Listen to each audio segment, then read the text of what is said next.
حضرت اسماء بنت ابی بکر رضی اللہ تعالی عنہا فرماتی ہیں، ایک طویل روایت میں بیان کرتی ہیں کہ حضور نبی اکرم صلی اللہ علیہ وسلم نے فرمایا، اے لوگو، کوئی بھی چیز ایسی نہیں جسے میں نے نہ دیکھا ہو، لیکن یہ کہ اب میں اسے اپنی اس جگہ سے دیکھ رہا ہوں، اور تحقیق مجھے تمہیں اپنی قبروں میں آزمائش میں مبتلا ہوتے دکھایا گیا ہے۔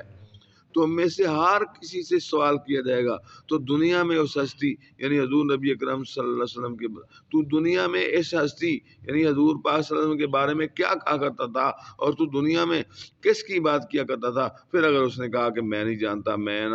میں نے جس طرح لوگوں کو ان کے بارے میں کہتے سنا، میں نے بھی اسی طرح کہہ دیا، اور جو کچھ انہیں کرتے ہوئے دیکھا اسی طرح کر دیا، تو اس سے کہا جائے گا کہ ہاں تو شک پر زندہ رہا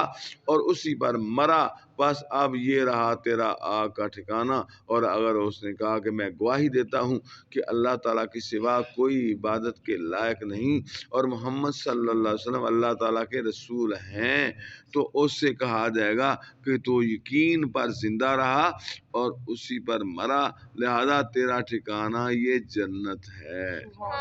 صلی اللہ تعالی علی محمد صلی